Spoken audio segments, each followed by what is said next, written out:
Hey guys, it's Gio with Beyond Quotas. Just bringing you a new episode, and this one is going to be about overconfidence. And I'm super excited about it because it really touches on the last episode we talked about, which was competence versus confidence. But do you know somebody, or are you a type of person that you feel that you're always overconfident when you're in a conversation? Think about that as you start listening to our episode. Thanks and have a good one. Hey guys, welcome back to Beyond Quotas. And this is our podcast Off the Cuff. And our episode today is going to be about overconfidence. So we're actually going to be tying a little bit about what we spoke about on our last episode, which was confidence versus competence. In this one, we're talking about overconfidence, which we know many people in our lives, I'm pretty darn sure, that come across very overconfident. And there's some things about that, right? There's some trivial situations that happen when a person approaches you very overconfident. There's, I would say, fight or flight almost moment, right? You can either fly away from the conversation because it feels overwhelming, or you can fight the individual, and not physically. What I mean is kind of combat them with overconfidence as well, or maybe try to meet them halfway of where they are, or try to find a way to bring them down through your conversation because of just the way that they are and the way that they present themselves, because becomes overbearing. And it's an interesting thing. It's stuff that we see very, very often. Women, I can imagine that you'll be presented with a man from time to time that comes and approaches you very overconfident, and it may be something you find interesting, and maybe something that you just feel, hey buddy, you need to step back a little bit, right? A little bit too much. Or you can be in a scenario where you're in a networking event like we've been in numerous times, and a person comes up to you and just really just comes with this fury of confidence and just feels that they're really giving you an amazing message and they really know what they're talking about and they're very charismatic, but sometimes it gets just a little bit too much, right? And it depends. It really depends on the scenario. It depends on the situation. I for sure know that this guy over here has a really good story about overconfidence. He has dealt with some most recently that I can't wait for you all to hear. But it's something that we face every day. So think about that as we're kind of going through this conversation and going through this topic today. Realize and kind of channel some of the memories that you have of times that you've dealt with somebody that's been overconfident and how you felt in that situation. Was it too much for you? Was it okay? Or is this something that you feel like it's a topic that really is not that bad? And we're not saying that it's bad. It's just, it depends, right? It really depends on the situation. But think about it as we're kind of going through this and how it relates to you. So, Travis, we were talking about competence versus confidence in the last episode. And it's critical, the two and how they compensate for each other and how you find a way to compensate one over the other or vice versa, depending on your situation. With overconfidence, what do you see that irks you the most when someone presents themselves with exuding so much of that type of confidence that might be just a little bit too much? Well, I think that as far as what gets me is the overconfidence. And I want to make sure, obviously, we kind of clarify that, because the overconfidence is more of I'm the greatest. I'm not a Muhammad Ali and whatever, but it's like I'm the best there is. Like I'm king shit, and it drives me crazy. Like I was just in Miami. I was taking my girlfriend down there, and like our friends were down there with us, and one of my buddies, his name's CJ, and he was standing there with me. But there was a guy from Vegas that came up, and is one of those backslapping guys. Like he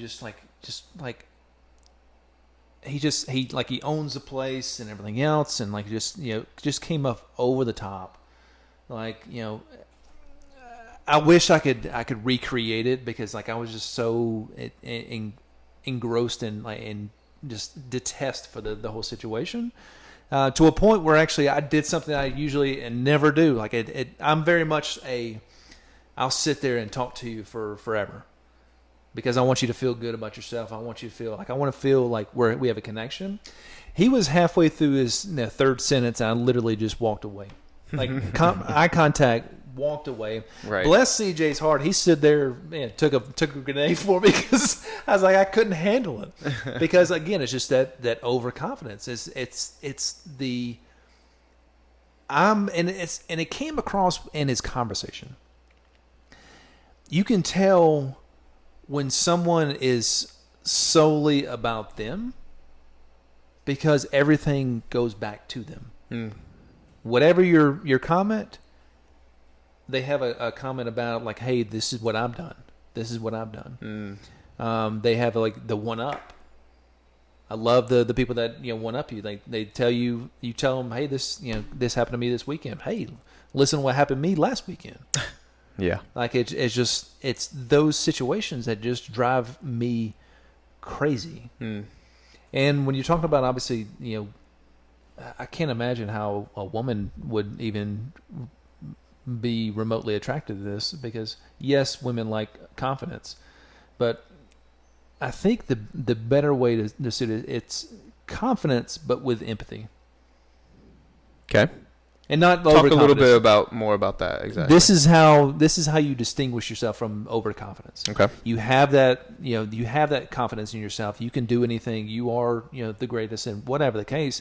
But you're also empathetic. Mm-hmm. Like in this situation with this Vegas guy, if he would have talked to us and really been concerned, like, hey, where are you guys from? What brings you out here?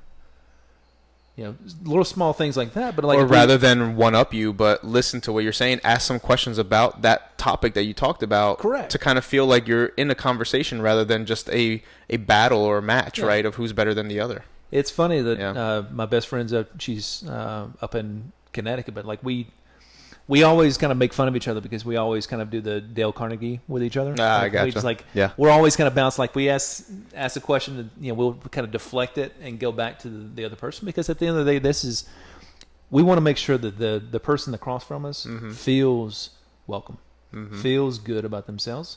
So in this situation with the Vegas guy, if he would have said, if we would have asked him a question, if he would have answered it and come right back to us, we would have felt good. Right.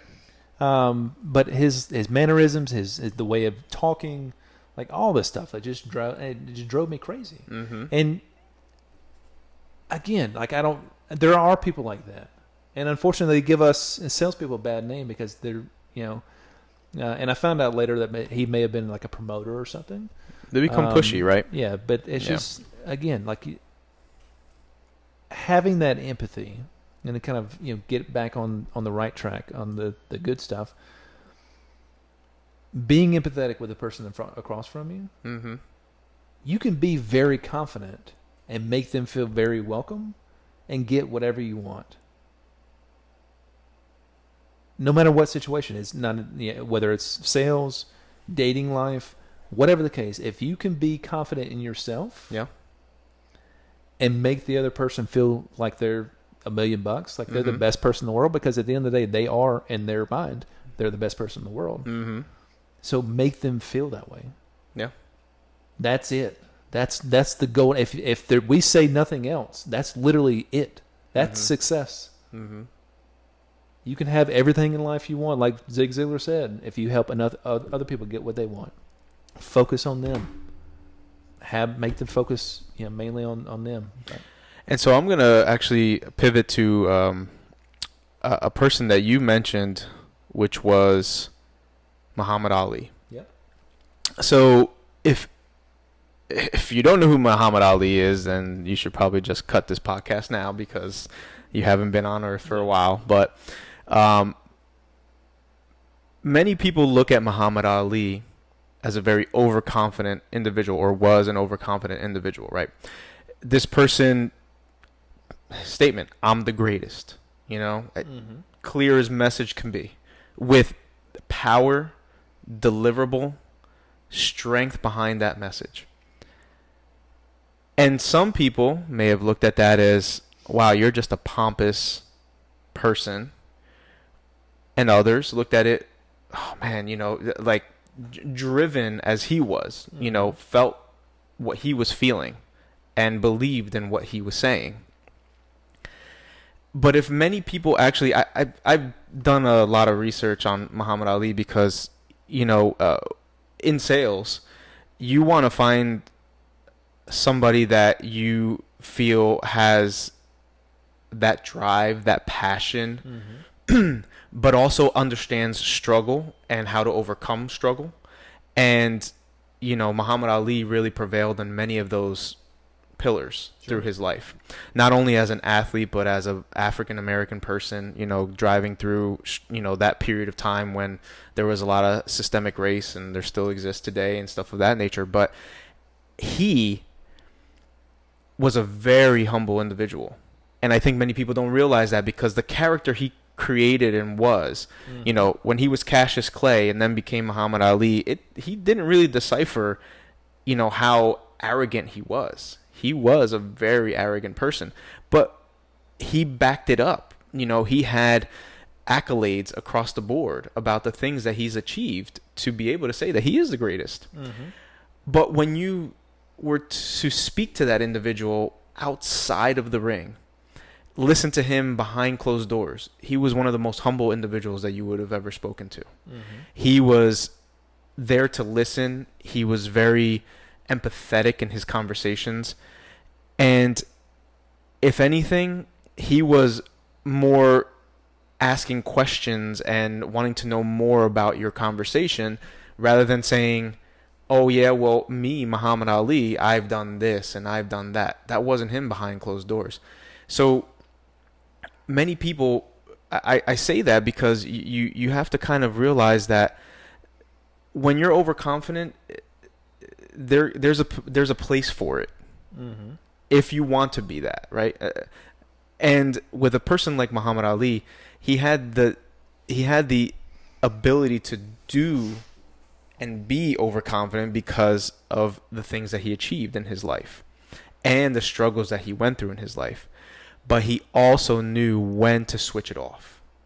And I think that's a really big thing because a lot of people, don't you dare cut me off, goddamn it, right? So when people don't know how to switch it off, I think that's even more detrimental to themselves as a character or as an individual because you almost now don't become yourself.